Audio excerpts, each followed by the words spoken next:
नमस्कार, आपण बघू शकता निवर्तीनाथ महाराजांची पालखी पंढरपूरकडे नाशिक मधून रवाना झालेली आहे।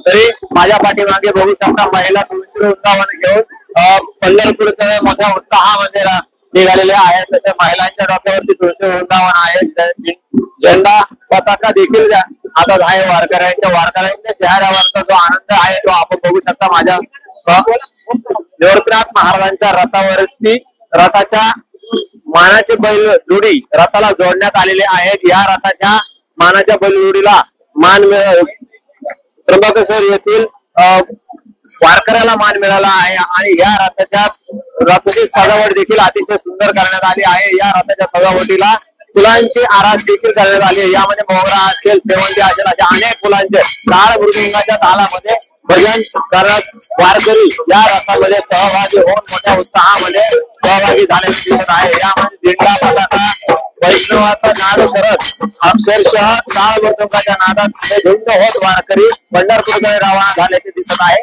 आपण रथ बघू शकता, अतिशय सुंदर असा सजवलेला आहे। या रथाची सजावट करण्यात आलेली आहे। तसेच निवर्तीनाथ महाराजांच्या पादुका या रथामध्ये ठेवण्यात आलेल्या आहे। या रथाच्या पादुकांचे दर्शन घेण्यासाठी नाशिककरांनी मोठी रीत देखील लावलेली होती। महिलांचा मोठा या रथामध्ये वारीमध्ये सहभाग देखील बघायला मिळत आहे।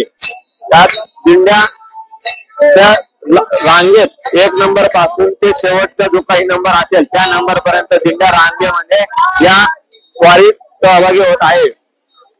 आपण पाठीमागे बघू शकतो, झेंडा पताका घेऊन दिंड्या मध्ये वारकरी मोठ्या संख्येने सहभागी झाल्याचे दिसत आहे।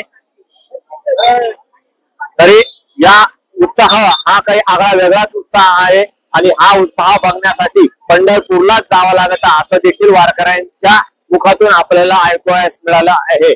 अमोल जाधव, नवराष्ट्र, नाशिक।